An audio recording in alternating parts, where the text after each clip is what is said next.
Assalamualaikum dan salam sejahtera. Kami daripada kumpulan 11 akan membentangkan tajuk pendidikan swasta yang terdiri daripada ahli kumpulan saya sendiri Muhammad Ridwan bin Sapian dan kawan saya Wan Muhammad Saiful Nizam bin Wan Ahmad. Tajuk-tajuk yang akan kami bentangkan pada hari ini adalah maksud pendidikan swasta, latar belakang pendidikan swasta, kategori pendidikan swasta di Malaysia. Ketiga-tiga ini akan dibentangkan oleh saya sendiri. Manakala Saiful akan membentangkan faktor-faktor perkembangan mendadak pendidikan tinggi swasta di Malaysia, peranan Jabatan Pendidikan Swasta dan kelebihan dan kekurangan IPTS. Kami juga akan membentangkan soalan yang berbunyi, adakah IPTS menyebabkan pengangguran dalam kalangan siswa se-IPTA? Yang kedua, bincangkan IPTS dalam membantu sistem pendidikan di Malaysia. Maksud pendidikan swasta ialah pendidikan swasta adalah pendidikan yang disediakan kepada pelajar oleh institusi pendidikan swasta. Institusi pendidikan swasta bukan bantuan daripada kerajaan. Sebaliknya, ia dibiayai sepenuhnya oleh sektor swasta. Penumbuhan, pengurusan dan pengoperasian institusi pendidikan swasta adalah tertakluk di bawah Akta Pendidikan 1996 dan peraturan-peraturan yang dibuat di bawahnya. Latar belakang pendidikan swasta di Malaysia. Pendidikan swasta di Malaysia bermula sejak tahun 1950-an. Pendidikan swasta ini diwujudkan adalah sebagai laluan kepada pelajar yang tidak dapat meneruskan pengajian di sekolah-sekolah kerajaan bagi memperoleh CJ-CJ asas mereka. Pada tahun 1970-an, berlaku anjakan terhadap peranan dan fungsi sistem pendidikan swasta. Pengusaha pendidikan swasta mula mementingkan kursus-kursus pra-universiti. Pada tahun 1980-an, iaitu dekad 1980-an telah menyaksikan pendidikan swasta memainkan peranan dan tanggungjawab yang penting bagi menyediakan pendidikan tinggi. Pendidikan swasta di Malaysia telah mendapat pengiktirafan antarabangsa apabila kebanyakan daripada program pengajiannya diterima oleh kebanyakan universiti luar negara yang terkenal untuk kemasukan ke peringkat ijazah. Kategori pendidikan swasta di Malaysia. Secara amnya, institusi pendidikan swasta terbahagi kepada dua kategori mengikut peringkat pendidikan yang ditawarkan. Peringkat pendidikan bermula dari prasekolah hinggalah ke pra-pendidikan tinggi. Secara umumnya, institusi pendidikan swasta terbahagi kepada dua kategori, iaitu institusi pendidikan swasta IPS dan institusi pendidikan tinggi swasta IPTS. Institusi pendidikan swasta IPS fungsinya menawarkan pendidikan dari peringkat prasekolah, sekolah rendah hinggalah ke peringkat menengah. Kategori yang didaftarkan dengan Kementerian Pendidikan Swasta termasuk yang pertama, tadika swasta yang mengikuti kurikulum kebangsaan prasekolah Kementerian Pendidikan Malaysia. Contohnya, Tadika Krista di Bukit Mertajam, Pulau Pinang, Jenis Outland di Selangor dan The Little Calypso di Rawang, Selangor. Yang kedua, sekolah rendah dan menengah swasta yang mengikuti kurikulum kebangsaan dan penilaian dicadangkan. Contohnya, Sekolah Rendah ST Benedict di Seremban, Sekolah Rendah Matrik di Seremban dan Sekolah Rendah Sri Uksi Spring Hill, Port Dickson. Manakala sekolah menengah pula ialah Sekolah Menengah ST Benedict Seremban, Sekolah Menengah Matrik Seremban dan Sekolah Menengah Sri Uksi Spring Hill di Port Dickson. Yang ketiga, sekolah rendah dan menengah agama swasta yang mengikuti garis panduan Kementerian Pelajaran. Contohnya, Sekolah Rendah Islam As-Sadiyah di Senawang, Sekolah Rendah Islam Afwa di Seremban 2 dan Sekolah Tinggi Islam As-Sofa di Seremban.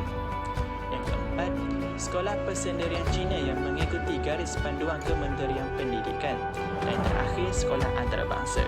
Contohnya, Matric International School Seremban, Uksi International School di Port Dickson dan Zanish International School di Seremban. Manakala institusi pengajian tinggi swasta IPTS pula dikelolakan oleh sektor swasta bagi menawarkan kursus untuk para pelajar lepasan SPM, SPM Vocational, Senior Mandatory dan STPM bagi mendapatkan sijil, diploma dan ijazah. Kumpulan IPTS yang perlu didaftarkan dengan Kementerian Pendidikan ialah yang pertama, universiti swasta. Contohnya, Universiti Kuala Lumpur UniKL yang terletak di Kuala Lumpur, Management Science University MSU yang terletak di Shah Alam, Selangor dan Multimedia University MMU di Cyberjaya, Selangor. Yang kedua, kolej universiti swasta. Contohnya, KDU University College Shah Alam Selangor, Kolej Teller Sekolah Hospitality dan Pelajongan, Kolej Teknologi Sentral di Pulau Pinang. Yang ketiga, kampus cawangan universiti swasta. Dan terakhir, pusat pengajian jarak jauh. Seterusnya dijemput saudara Saiful untuk meneruskan pembintangan. Assalamualaikum warahmatullahi wabarakatuh. Terima kasih kepada saudara Muhammad Ridwan. Seterusnya, saya akan meneruskan sesi pembentangan ini dengan slide yang pertama saya, iaitu faktor perkembangan pendidikan swasta. Yang pertama ialah permintaan tinggi dari luar negara. Hampir 3,000 pelajar di luar negara menyatakan minat mereka untuk menyambung pengajian mereka di IPTS tempatan. Golongan ini menjadikan IPTS sebagai alternatif utama untuk menyambung pengajian mereka dan ianya semakin menggalakkan sistem pendidikan swasta di negara ini dari segi jumlah, jenis, saiz dan skop pengajiannya. Yang kedua ialah peningkatan yuran pengajian di IPT luar negara. Peningkatan tukaran wang asing di luar negara membawa peluang kepada pelajar tempatan yang berkemampuan untuk meneruskan pengajian mereka di luar negara.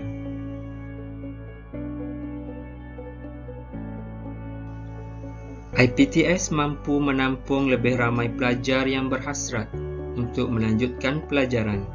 Pertambahan bilangan pelajar yang lulus peperiksaan sama ada di peringkat SPM dan STPM adalah sangat jelas. Tiap-tiap universiti yang ada di negara ini hanya berupaya untuk menerima sekitar 2,000 hingga 3,300 orang pelajar pada setiap sesi pengambilan pelajar baharu. Pelajar-pelajar ini sekurang-kurangnya dapat mencapai hasrat mereka untuk dipanggil graduan. Selain itu, memberi peluang pendidikan yang lebih meluas dan melanjutkan pelajaran untuk mereka. Seterusnya, mereka yang gagal peperiksaan, tidak berjaya ke universiti dan memilih khusus mengikut citarasa sendiri akan ke sekolah swasta. Sekolah swasta mempunyai syarat kemasukan yang lebih longgar seperti had umur dan kelulusan minima. Boleh mengatasi masalah psikologi pelajar yang gagal dan mereka belum bersedia untuk berdikari. Yang kedua ialah pertukaran wang asing dapat dijimatkan. Hal ini demikian kerana pelajar tidak perlu membayar lebih kerana mereka belajar di dalam negeri. Selain itu, bayaran yuran yang rendah dan perbelanjaan harian yang murah serta tempat tinggal dan makan boleh dijimatkan. Nilai mata wang yang rendah dibandingkan dengan nilai mata wang yang lebih tinggi di luar negeri. Berpuluh ribu pelajar Malaysia yang melanjutkan pelajaran ke luar negeri kerana universiti tempatan tidak menawarkan tempat yang mencukupi. Hal ini akan membawa kesan ekonomi yang negatif. Yang ketiga ialah pembangunan keusahawanan dan kepakaran teknologi. IPTS menawarkan lebih banyak pilihan kursus yang bercorakkan profesional seperti kejuruteraan, perakaunan, perhotelan, jahitan, masakan, sistem perbankan, perhiasan dan sebagainya. Pelajar boleh memilih subjek yang diminati oleh mereka. Selain itu, dapat membantu kerajaan dalam menyediakan tenaga kerja yang produktif, mahir, berilmu dan berpengetahuan. Selain itu juga, mereka ini dapat meningkatkan kemahiran sumber manusia dan membantu kerajaan ke arah perindustrian yang lebih maju. Seterusnya ialah teknik pengajaran yang lebih berkesan. Hal ini demikian kerana IPTS mempunyai modal yang lebih besar dan mampu menyediakan kemudahan pengajaran pembelajaran yang serba lengkap. Selain itu, IPTS menyediakan sistem pentadbiran yang berkesan dan profesional. Guru dan pensyarah yang berkaliber akan dijemput untuk mengajar mereka ini. Selain itu, mereka mempunyai kelayakan yang lebih tinggi, sentiasa menganjurkan seminar yang bermutu untuk membantu pelajar menyediakan diri untuk menjalani peperiksaan. Seterusnya ialah kegiatan ekonomi yang berpotensi. Hal ini dapat ditakrifkan melalui syarikat-syarikat besar yang mengeluarkan modal berjuta-juta untuk menyediakan projek pendidikan swasta. Seterusnya ialah keburukan pendidikan swasta. Yang pertama ialah terlalu mementingkan keuntungan. Bayaran yuran yang dikenakan kepada para pelajar adalah terlalu tinggi dan boleh membebankan ibu bapa yang berpendapatan rendah. Ini disebabkan matlamat akhir sektor perswastaan ini ialah mencapai keuntungan yang maksimum. Seterusnya, tiada ciri kebajikan dalam perniagaan. Yang kedua ialah wujudnya penyelewengan. Sekolah dan kolej swasta akan ditutup dan pelajar-pelajar akan diberhentikan sekiranya berlaku kerugian dalam urusan kewangan mereka. Ini akan menyebabkan masalah kepada pelajar kerana terpaksa ditipu. Yang ketiga ialah kelayakan tenaga pengajar yang diragui. Keraguan ini timbul apabila berlakunya masalah pentadbiran di peringkat atasan ataupun tercetusnya masalah disiplin dalam kalangan pelajar, sedangkan mereka tidak mempunyai kursus yang mengikut piawaian yang telah ditetapkan. Seterusnya, soalan pembentangan yang berbunyi, adakah IPTS menyebabkan pengangguran dalam kalangan siswazah? Okey, di sini saya akan memberikan dua jawapan terhadap persoalan ini, iaitu jawapan ya dan jawapan tidak. Sebelum saya memberikan isi berkaitan dengan jawapan yang saya berikan tadi, saya akan menerangkan terlebih dahulu apakah maksud pengangguran. Pengangguran ialah seseorang yang mahu bekerja tetapi tidak mendapatkan pekerjaan.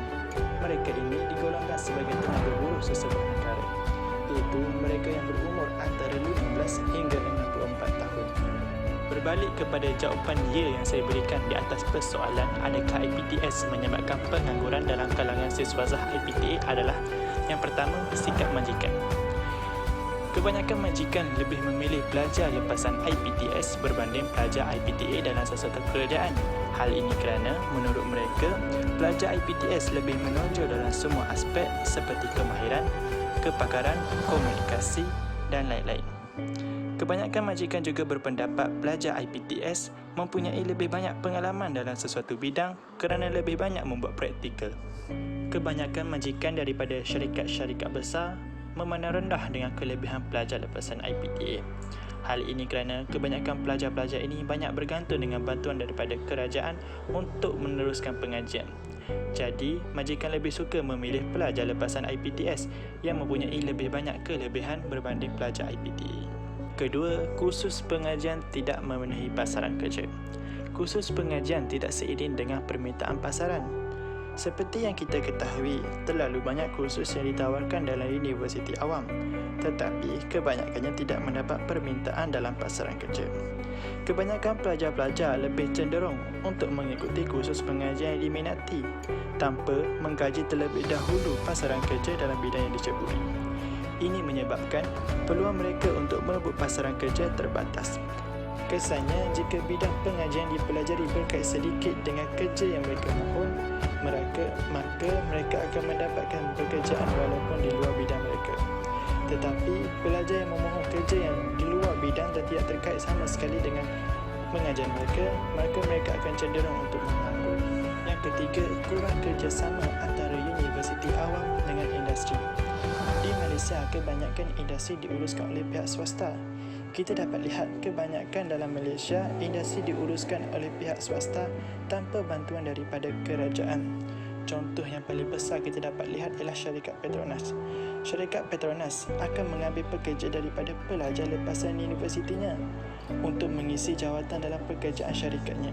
Maka, pelajar dari IPTA kurang mendapat sambutan untuk bekerja dalam syarikat ini. Kesannya, mereka akan menganggur. Seperti mana yang kita ketahui, pembelajaran universiti awam lebih kepada teori berbanding praktikal, manakala pembelajaran institusi swasta lebih kepada praktikal berbanding dengan teori. Praktikal ini akan menyebabkan kemahiran mereka meningkat. Kesannya, mereka akan mendapat tawaran pekerjaan kerana mereka lebih mahir berbanding dengan pelajar daripada IPTA, terutama pekerjaan yang memerlukan kemahiran. Seterusnya, jawapan tidak kepada persoalan adakah IPTS menyebabkan pengangguran dalam kalangan siswazah IPTA. Isi pertama yang dapat saya berikan adalah sikap siswazah. Terdapat siswazah yang terlalu memilih pekerjaan. Mereka hanya mahu buat kerja yang sesuai dengan kelayakan mereka supaya menjejaskan imej mereka. Oleh itu, mereka tidak mahu menerima kerja kola biru atau kerja di ladang-ladang walaupun ada kekosongan. Sesetengah siswa Zah juga mengharapkan panggilan daripada syarikat-syarikat ternama untuk bekerja, sehingga menyebabkan mereka menganggur mengikut peredaran masa. Kebanyakan siswa Zah juga cenderung memohon dalam jawatan yang tinggi kerana berpendapat CJ mereka seperti diploma, ijazah layak menyandang jawatan yang tinggi dalam sesuatu pekerjaan.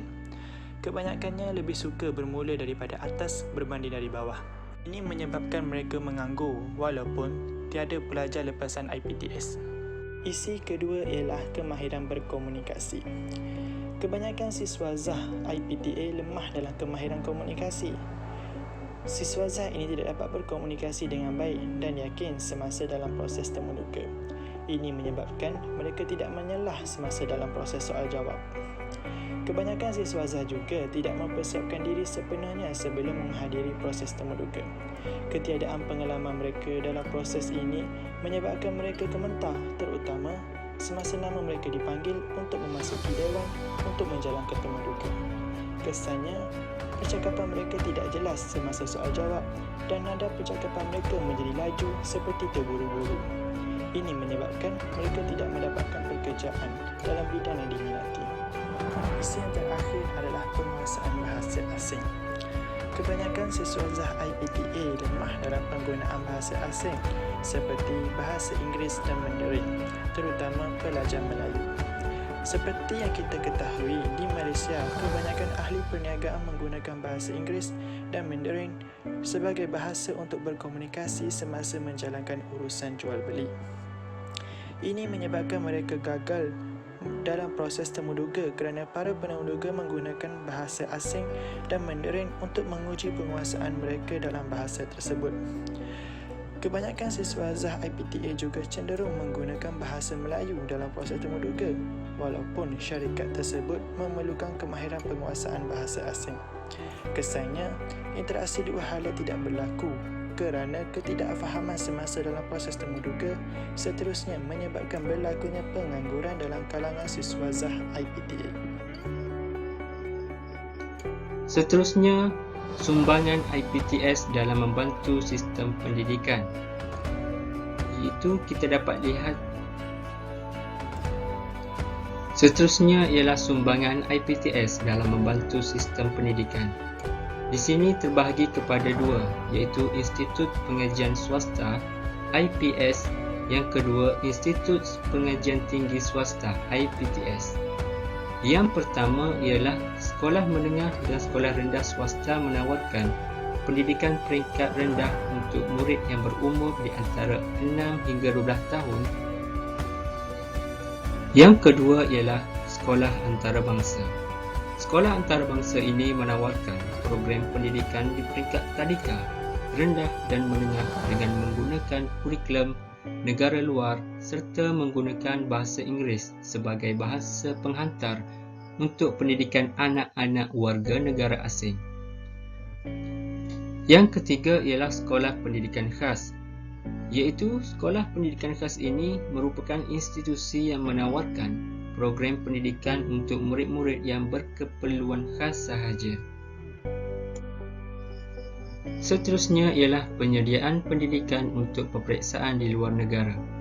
Hal ini demikian kerana matlamat mereka adalah untuk bertujuan melanjutkan pelajaran ke luar negara, antaranya A-Level yang dianjurkan oleh Badan-Badan Peperiksaan Associated Examination Board di Cambridge, London. Dan yang terakhir ialah program profesional. Program profesional ini menawarkan beberapa bidang, antaranya bidang pengurusan, perakaunan, pemasaran, perbankan dan teknikal kepada para pelajar.